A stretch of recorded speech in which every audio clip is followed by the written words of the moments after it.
Mesopotamia, located between the Tigris and Euphrates River, in what is now modern-day Iraq, a home to a rich tapestry of cultures. No doubt you've heard of the Sumerians, Akkadians, Babylonians, and the Assyrians, and of course, the home to a fascinating pantheon of deities. Now, in this episode, we are going to have a look into the 10 principal deities, spending a good amount of time, probably 4 to 5 minutes on each one, just to briefly explain their roles, attributes, and significance within Mesopotamian mythology and daily life.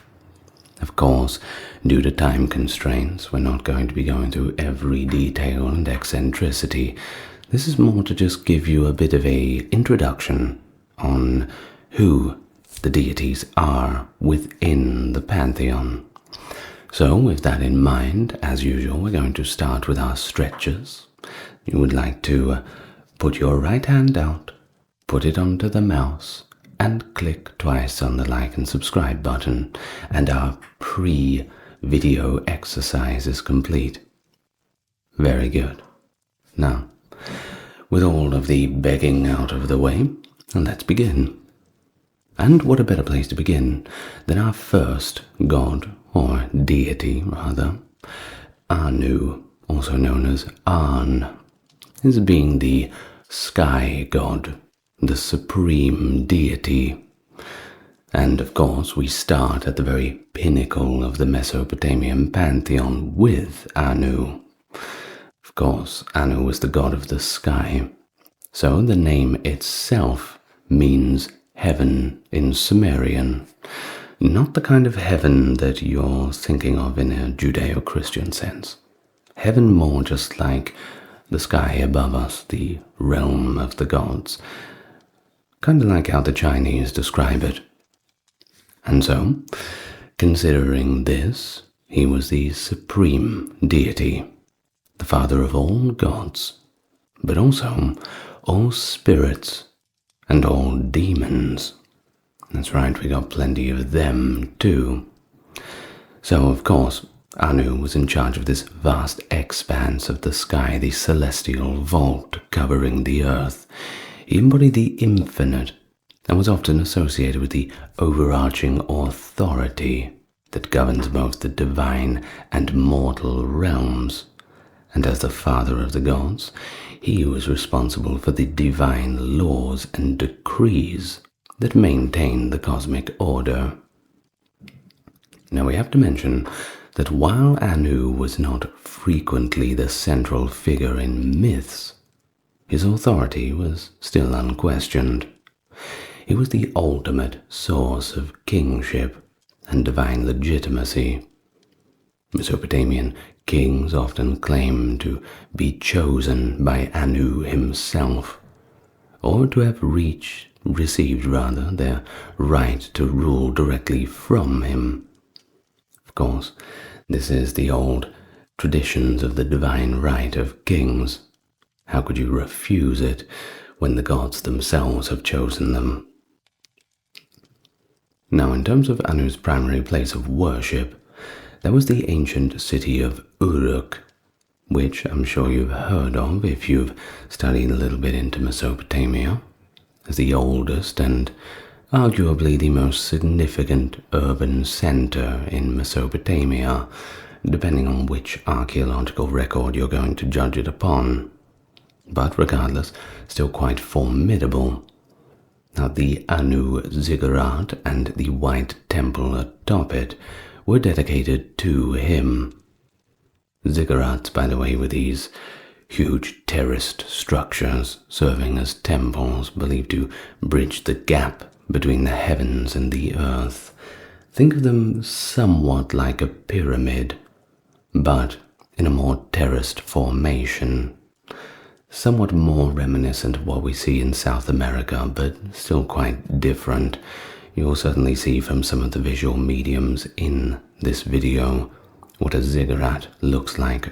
Fortunately, we still have a few of them left for now. Now, in Mesopotamian cosmology, Anu was part of a divine triad, along with Enlil and Enki. Now this triad represented three things: the heavens, the atmosphere, and the earth/water, respectively. And together, these three controlled the universe. And one of the most notable myths involving Anu is the Epic of Gilgamesh. I'm sure you've heard of that one. We've fortunately got it in a pretty good surviving state up until now. And in this, Anu appears in response to the citizens of Uruk's pleas regarding Gilgamesh's somewhat tyrannical behavior. And so, Anu commands the creation of Enkidu to be kind of a counterbalance to Gilgamesh. Now once again, this shows this role in the cosmic order, maintaining this balance and justice. And so Anu is featured in myths concerning the distribution of the meh, divine decrees or powers that govern the aspects of civilization and nature, and his decisions in these matters show once again his position as the ultimate authority. Now as far as his symbolism and legacy, well, he's often symbolized by the horned cap. And you might have seen this in lots of Mesopotamian artworks as a symbol of this divinity. It was a headdress representing his supreme status among the gods, a crown fit for a king, if we put it that way. Now, despite his somewhat distant presence in myths, his influence permeated Mesopotamian religion. Everywhere leads back to Anu. His role as the progenitor of gods and dispenser of divine authority makes him a central figure in this understanding of the old mythology. And so with that, we arrive to our second deity of the Mesopotamian Pantheon, Enlil. That is the god of the wind, the air, and the storms.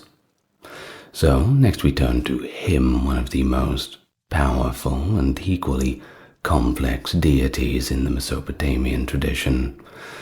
He played this pivotal role in the myths and religious practices of the Sumerians and Akkadians mainly.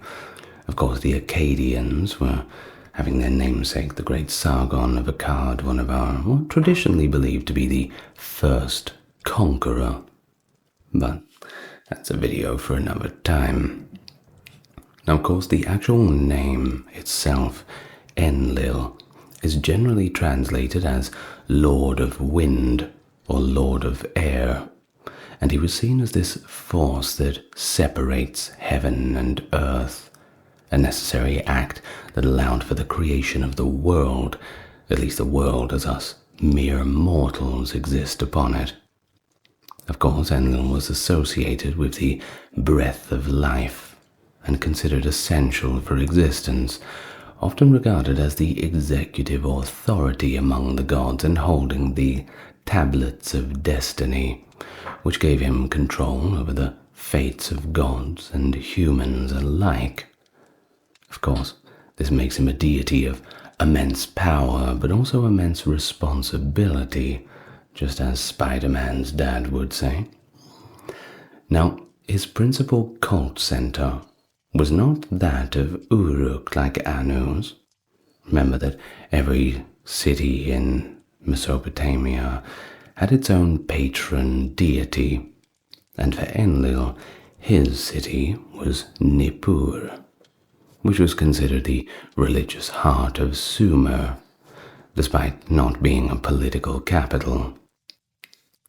Now, the Ekur temple, meaning mountain house, was dedicated to him especially, and was one of the most revered sanctuaries.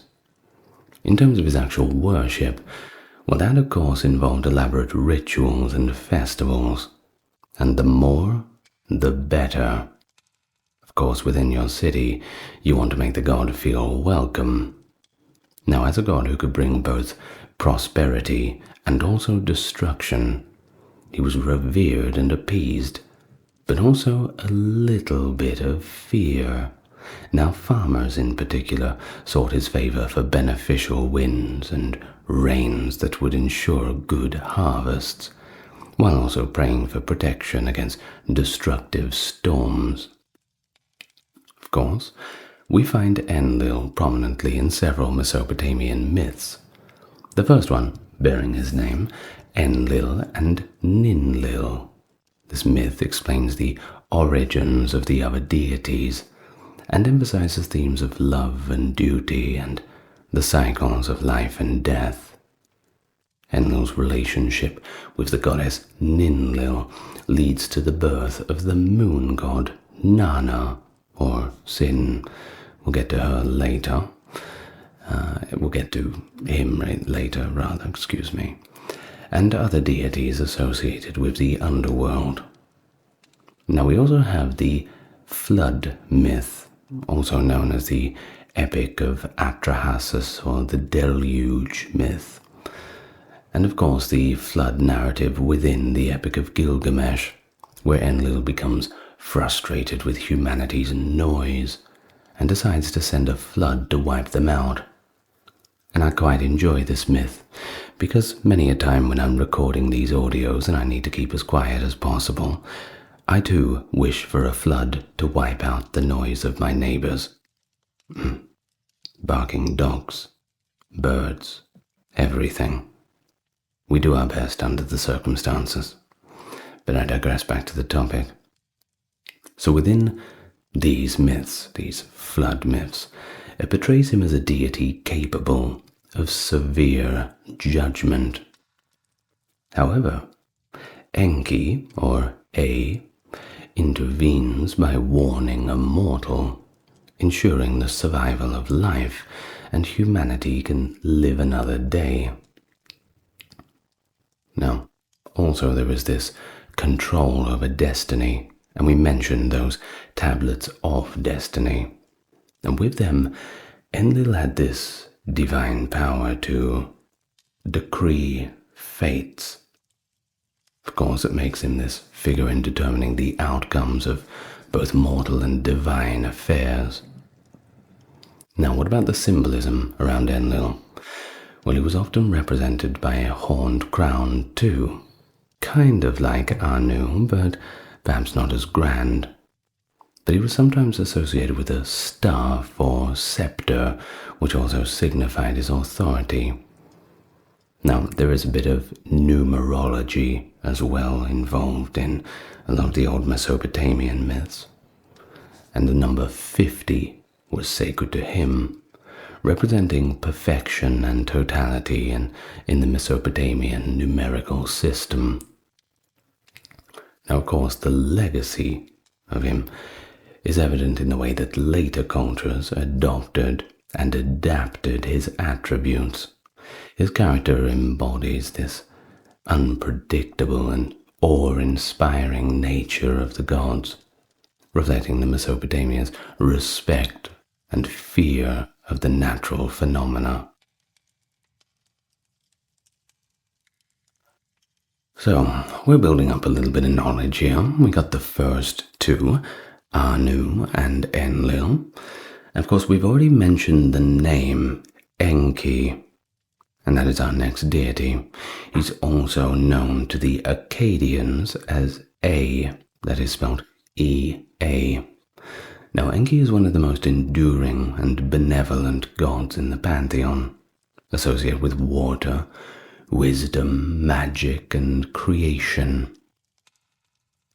So, his actual name translates to Lord of the Earth, but he was primarily the god of the fresh water abyss, which was called the Abzu, or Absu, depending on the translation.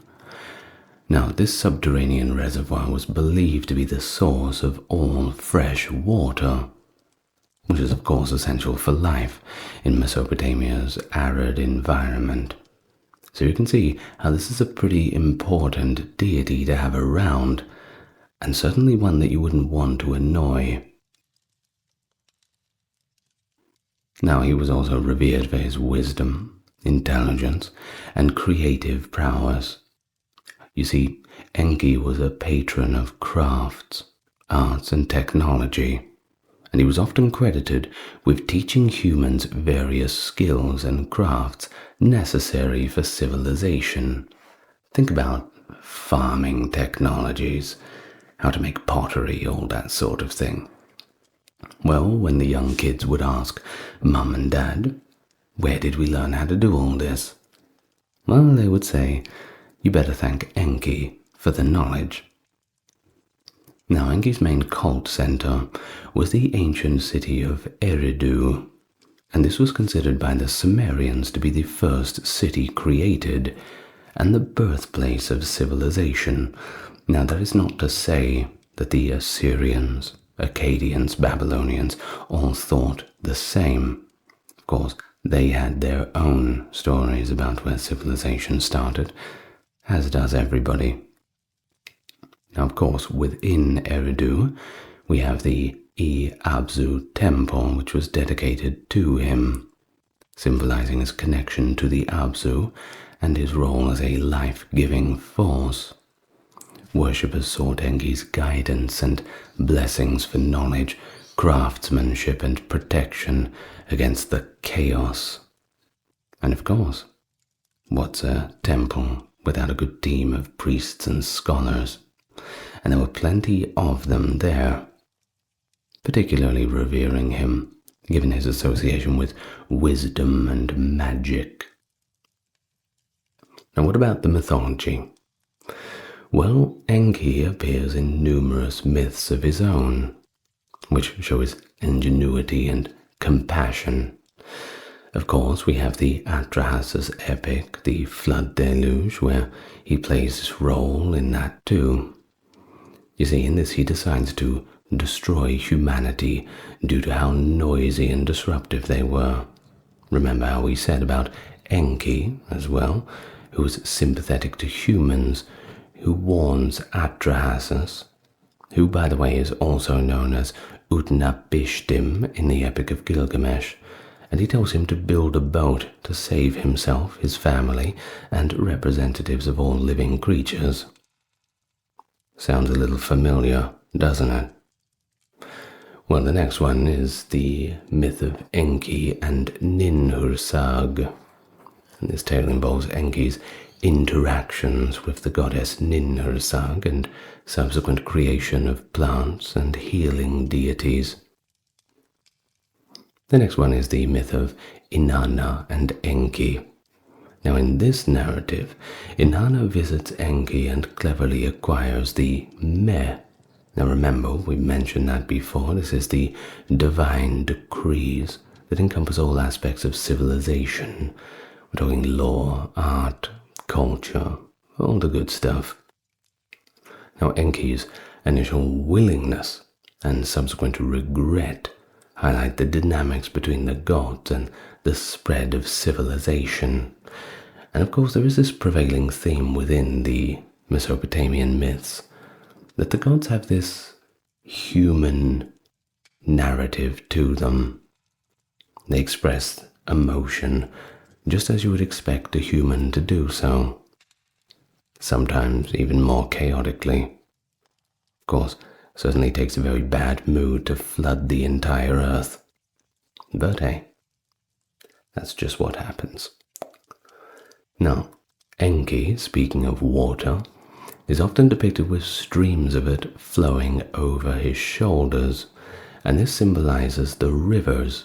One on either side, you have the Tigris and the Euphrates, of course the vital lifelines of Mesopotamia and the traditional border zones of the region. But he also has fish frequently appearing in his iconography.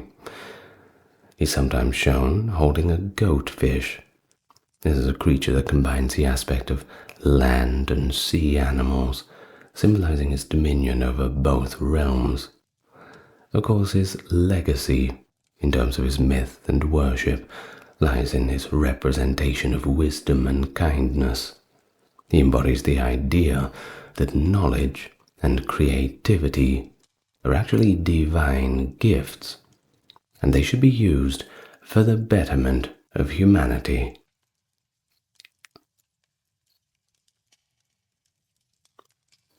Alright, now let's get into the next one. We have, of course, Inanna. Don't get it confused with Nanna, because that's different. Now, Inanna is the goddess of love, war, and fertility, and she's also known as Ishtar in Akkadian. She's one of the most prominent and multifaceted deities in Mesopotamian tradition. We're talking love, beauty, desire, sex, fertility, war, justice, political power. She really has her hand in everything. So, her character is rich with these contradictions and dualities, chopping and changing depending on feelings and whims. She's both the goddess of love and sexuality, promoting procreation and passion, but also the goddess of war and conflict, aggression and strategic power, giving life and taking it away. She was often associated too with the planet Venus, known for its visibility as both the morning and evening star, symbolizing a connection to both the beginning and end. Now, Uruk and Zabalam were primary cult centers. The Eanna temple complex in Uruk was also dedicated to her and was a significant religious and economic hub of the time. Her worship was elaborate and involved various rituals and included music, dance, and possibly even sacred prostitution. Although the exact nature and existence of this practice are debated among scholars. Festivals in her honor celebrated themes of fertility, love, and victory. Of course, we find Inanna in plenty of myths, most notably Inanna's descent to the underworld, as probably the most famous myth of hers. It tells her journey to the realm of her sister, Ereshkigal, the goddess of the underworld. Now in this myth, seeking to extend her power, Inanna descends down into the depths, but is stripped of her possessions and killed. Well, her absence brings fertility to a halt on earth. No Inanna, no children. Well, eventually things get so terrible that she is allowed to return, and they revive her. But there's a catch. They only do this if somebody takes her place. Of course, I've got a reading of that coming up very soon. Well, along with the Atrahasis myth. We'll get there soon, don't worry. Now, the other one, of course, is her involvement in the Epic of Gilgamesh. Now, in this one, Inanna actually propositions Gilgamesh, but he actually turns her down. Bad luck. Citing the fates of her previous lovers who met unfortunate ends. You see, Inanna has a bit of a reputation. Being an immortal goddess, she basically finds some young little toy boy, play around with them for a while, and after she's had her fun, well, tosses them aside. And nobody likes that, don't they? Be careful about your reputation. Of course, Gilgamesh heard about this as much as everybody else and wasn't keen on the idea of becoming number 547 of Inanna's boyfriends. Well, Inanna was not too pleased with this. Does not take rejection very well. So, she sends the Bull of Heaven to basically punish him, try and maul him, leading to further conflicts and highlighting her volatile nature. Now, there's also another fragmentary myth called Inanna and the Hulupu tree. This myth involves Inanna nurturing a sacred tree that, after time, becomes infested with these strange creatures. Now she calls upon Gilgamesh for help, and he obliges, and they actually do remove them. Now, shows her connection to growth and the challenges of fostering life. Now, in terms of her symbolism, she's often depicted as a beautiful woman, of course, sometimes winged with a headdress featuring horns and stars, and she's associated with lions, symbolizing courage and strength, but also doves for the love and feminine aspect. She has her own emblem too, an 8-pointed star, or perhaps a rosette, symbolizing her association with Venus, that is the planet Venus, not the goddess, and her all-encompassing nature. And so, she has a pretty profound legacy, and an equally profound role. It is this complexity of human emotions and experiences, both nurturing and destructive forces, that make up her character, and it challenges these simplistic categorizations, reflecting the Mesopotamian understanding of the divine as not just being this infallible, all-knowing being, but a kind of all-encompassing one, covering all facets of existence. All right then, so our journey into the Mesopotamian deities continues with Utu. Now, in Akkadian culture, you might hear him referred to as Shamash. He is the sun god and a deity of justice, morality, and truth. His role as the bringer of light extends beyond the physical to the metaphorical illumination of justice. He was believed to ride across the sky in his sun chariot, which, well, think about Greek myths, Egyptian myths. Yeah, kind of familiar. Well, he brings daylight to the world, and, while doing it, observes all human activities. Nothing escapes the sight of Utu. Now, his omnipresence made him the perfect arbiter of justice, you see, as he saw everything, and therefore he could know it all. So he was associated with law, fairness, and the protection of the righteous. He was often called upon to witness oaths, and was believed to punish those who committed injustices.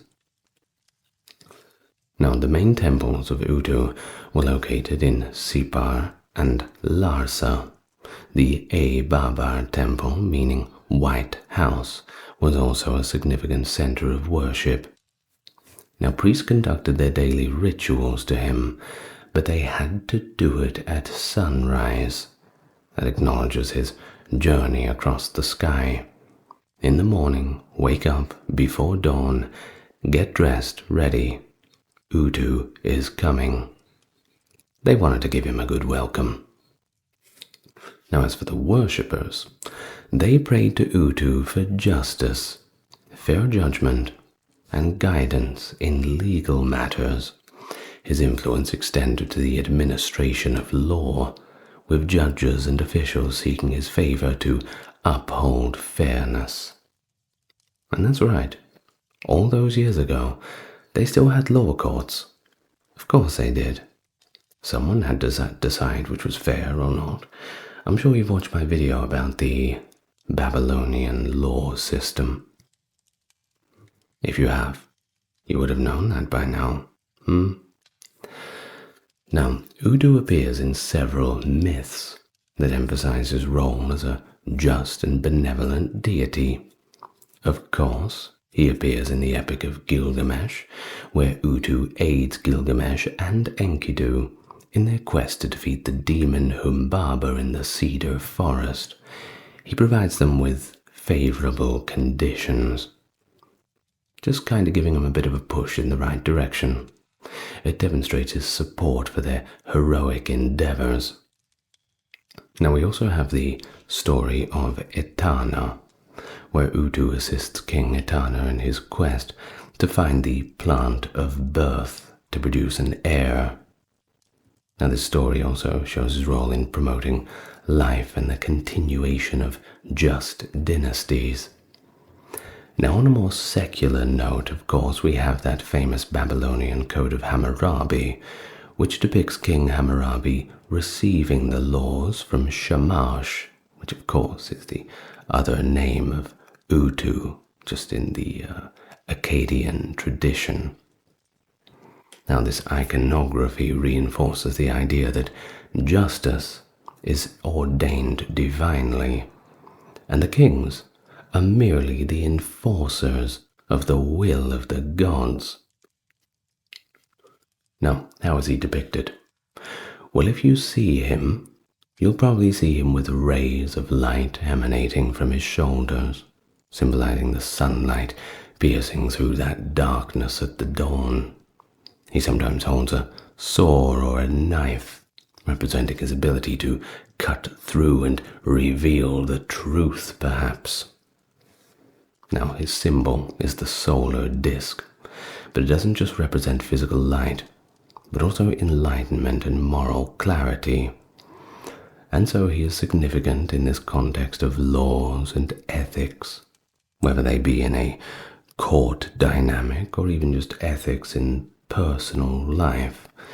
His association with justice influenced legal practices and the development of the law codes in Mesopotamia. Of course, the belief that justice had divine backing added quite a bit of moral weight to the legal proceedings. Okay, so we have the sun deities. We gotta have a moon deity, don't we? So we turn to Nanna, who is also known as Sin in Akkadian. So you might see her in that sort of context. See him, rather. I do apologize. I had a friend called Nanna a while ago. I keep thinking of her. So, Nanna is the moon god, associated with wisdom, fertility, and the measurement of time. His cyclical journey across the heavens was crucial for the calendrical calculations in Mesopotamia. Now, of course, the actual translation that we have of the name Nanna actually means illuminator, or illumination, depending on which translation you go with. Of course, shows his role in bringing just a little bit of light to the darkness.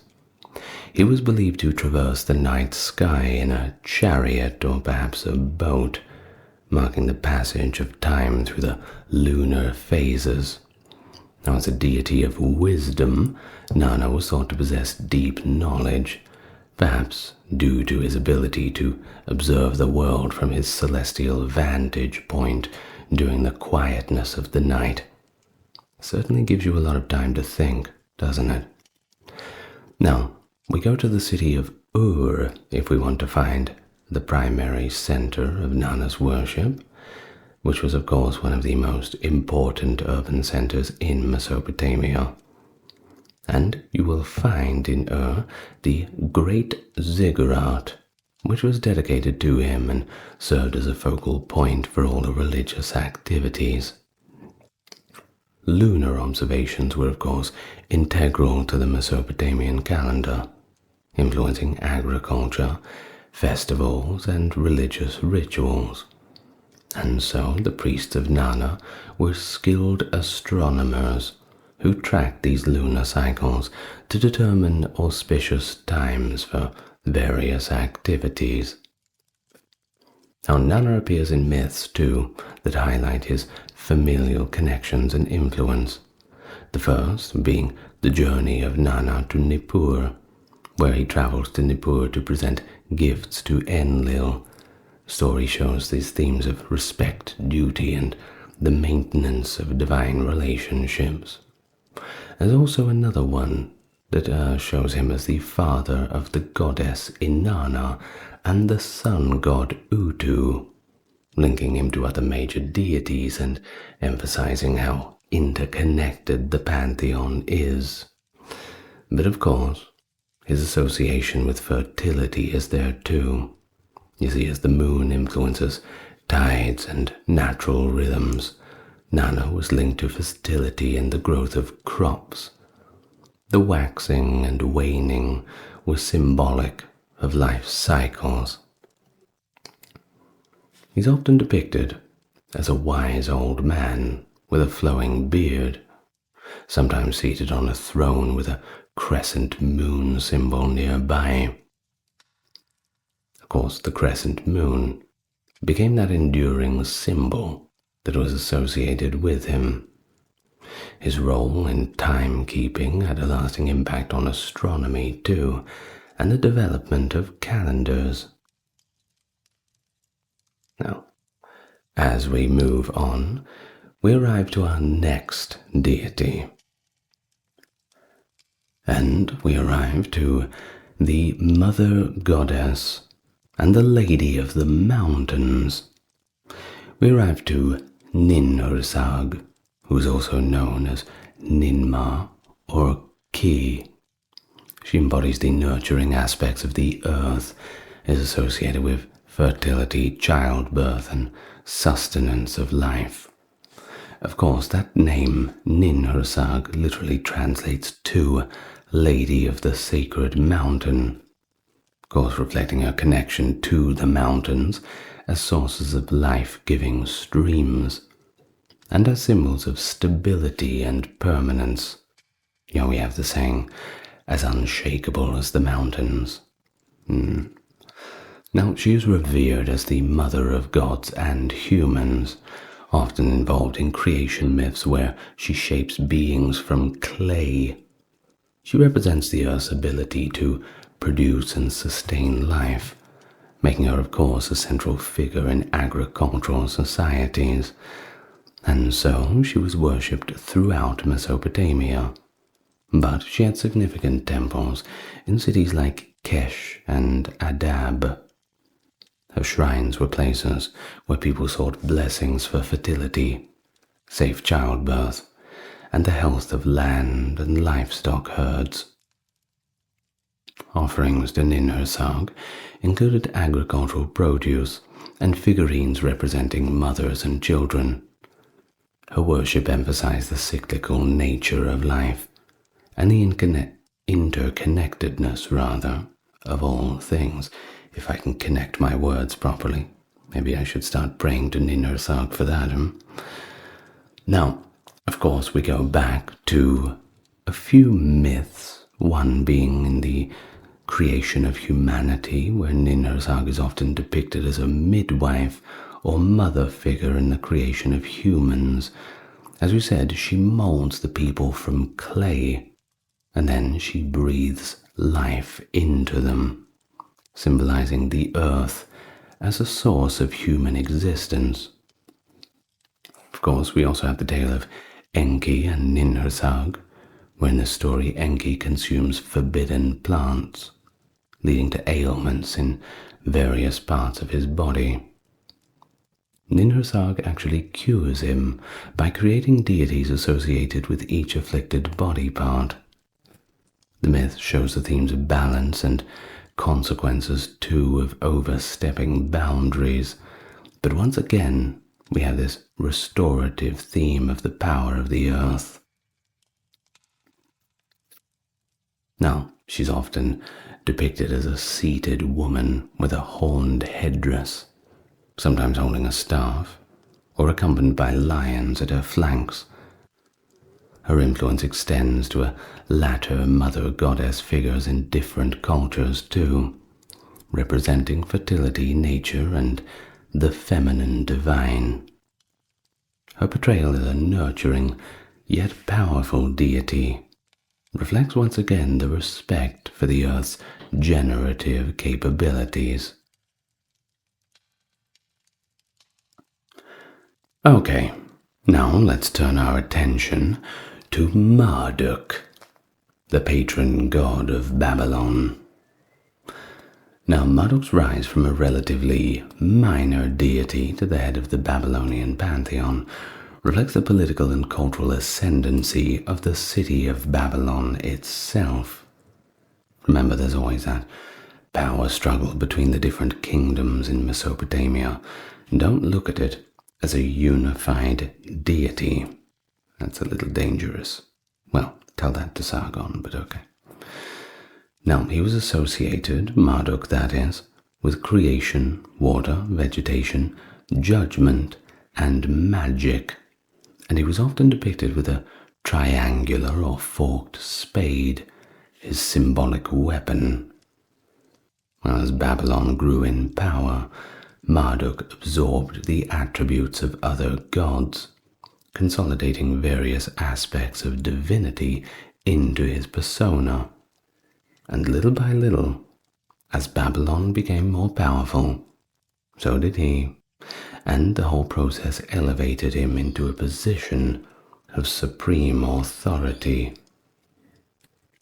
Now, his main temple was the Ereshkigal in Babylon, a grand complex that included the towering Etemenanki ziggurat, which some scholars believed to be in the inspiration for the biblical story of the Tower of Babel. Could be. Now, the Akitu festival, the Babylonian New Year celebration, was central to Marduk's worship, and during this festival, rituals reenacted Marduk's victory over chaos, reaffirming the king's divine mandate and the city's central place within the cosmos. Of course, Marduk's prominence is most notably captured in the Enuma Elish, the Babylonian creation epic. Of course, there is also the defeat of Tiamat, where Marduk rises to leadership by volunteering to defeat this Tiamat, the primordial goddess of salt water who personifies chaos. Marduk, coming out armed with powerful weapons and spells, slays Tiamat, but not just her, also her entire army of gruesome and terrible monsters. After defeating Tiamat, Marduk creates the world from her divided body. He forms the heavens and the earth, establishing order from all the chaos. And thus he creates humans from the blood of Kingu, Tiamat's consort and commander. Humans are made to serve the gods, you see, relieving them of menial tasks. He then organizes the cosmos, sets the celestial bodies in their places, and defines the roles of other gods. Now, of course, you'll often find Marduk depicted with his symbolic dragon-like creature, the Meshusu, representing his power and authority. Now, the Meshusu has features kind of like a lion, serpent, and a bird all wrapped into one, the integration of many different forces. And Marduk's consolidation of divine attributes mirrors Babylon's political unification of Mesopotamia. You see, the mythology around him kind of aims to justify Babylon's dominance and the king's rule as divinely sanctioned. So he's kind of just a spiritual stand-in for the physical deity, manifestation, which is Babylon. A little complicated, but hey, that's why we're here, to take it nice and slow. Okay, so next we have Ashur, who is the chief god of the Assyrians and the embodiment of empire. Now, his importance grew alongside Assyria's expansion, and he became the personification of the state and its imperial ambition, kind of like a symbol, "We're coming to get you." Now, Ashur is associated with war, kingship, and empire, And unlike the other gods with rich mythologies, Ashur's creation was closely tied to the Assyrian nation's identity and the divine justification for its conquest. He was often depicted as a winged disk with horns, sometimes with a figure drawing a bow, symbolizing his role as a warrior god. You see a symbol like that, you know exactly what he's here for. And of course, his principal place of worship was the city of Ashur, after which he was named. Temples dedicated to him served not only as religious functions, but also administrative and political roles. Assyrian kings saw themselves as a kind of like representatives, or even embodiments of Ashur on earth. Military campaigns were conducted in his name, of course, and victories were attributed to his favor. Now we have mentioned that Ashur lacks an extensive mythology, and that is true, but his identity seems to have merged with that of Marduk during the Assyrian dominance over Babylon. You see, in Assyrian versions of the Enuma Elish, Ashur places Marduk as the hero who defeats Tiamat, adapting the myth to reflect the Assyrian supremacy. Now, the adaptation demonstrates how myths were used to legitimize political power and reinforce all of these nationalistic narratives, turning religion into politics and turning politics into religion. Well, let's just hope that doesn't happen again after the Bronze Age. Now, of course, we have this imagery of a winged disk, and it seems to draw these parallels to solar symbols, indicating this connection to the celestial authority. Of course, throw in the bow-wielding figure, and that's just a bit of dose of military might, a kind of subtle warning before the brutal beatdown. Of course, his entire legacy is tied to the rise and the fall of the Assyrian Empire. His worship shows the role of religion in statecraft and the use of divine sanction to justify expansionist policies. I'm sure that'll be the last time that happens.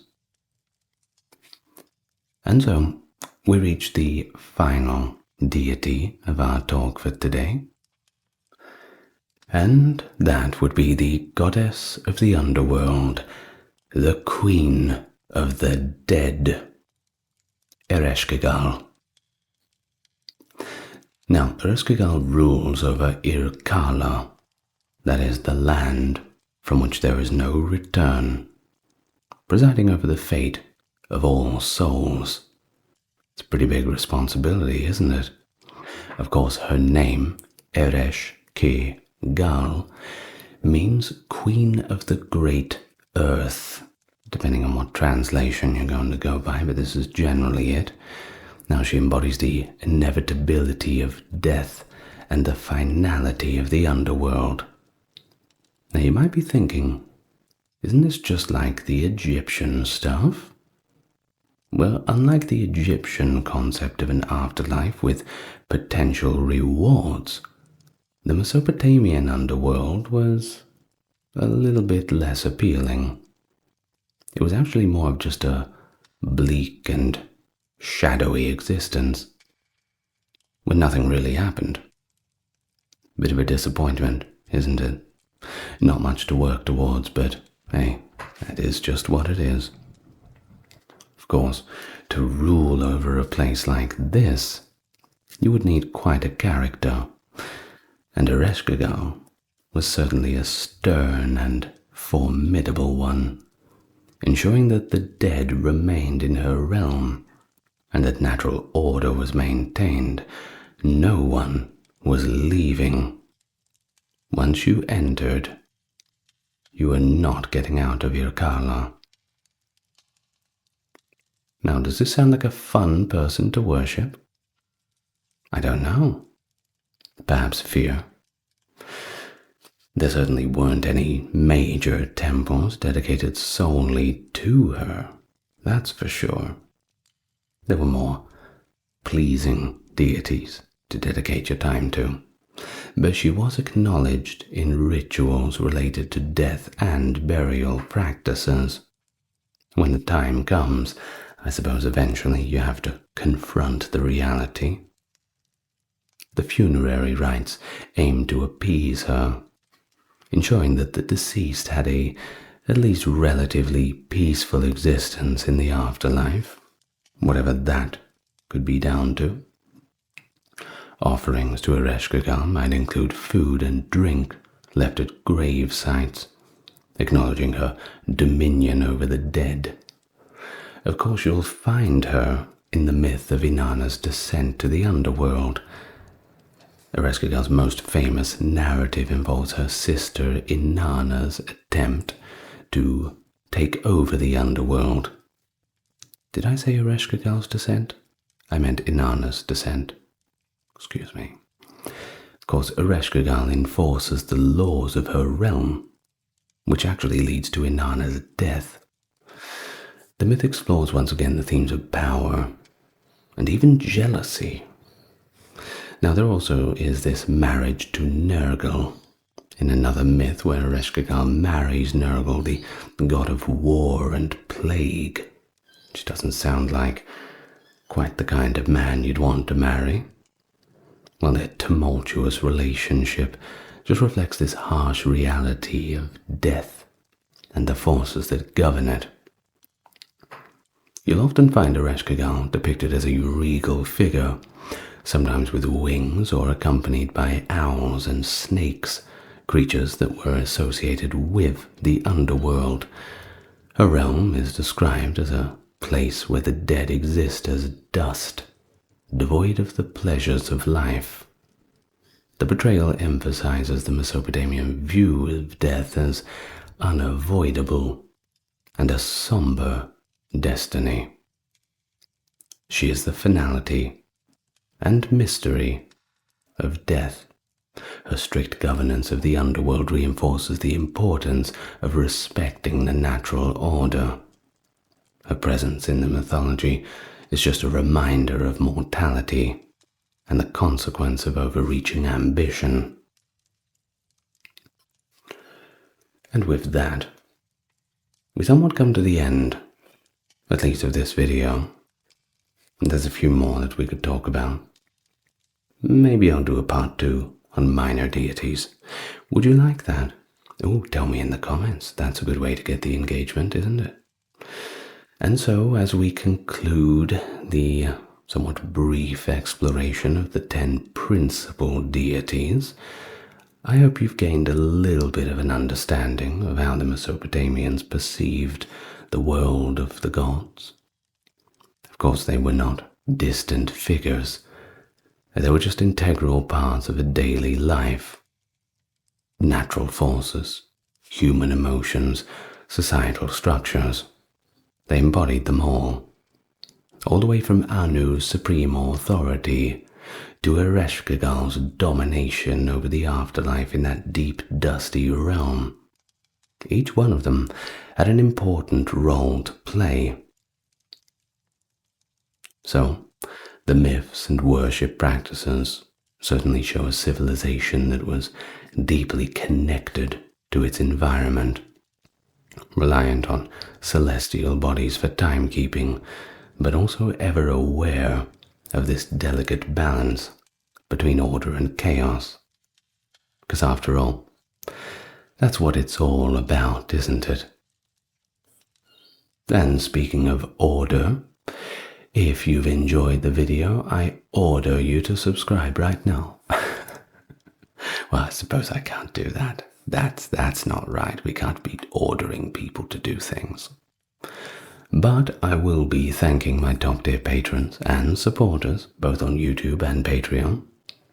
There's Dark, Gary, Kimberly, Ember, Ben, Britt, Charles, Erin, James, Jeffrey, Melissa, Scott, Stark Factory, Wendy, Jaden, Sherry, Jessica, Christine, Sally, Katiana, Christine, Fazaba, Legitmus, Maverick, and Susan. Thank you very much for listening. It's been a pleasure. Let's learn a little bit more about the Bronze Age in the next video, perhaps. As always, lots of love to you all, and I'll see you next time.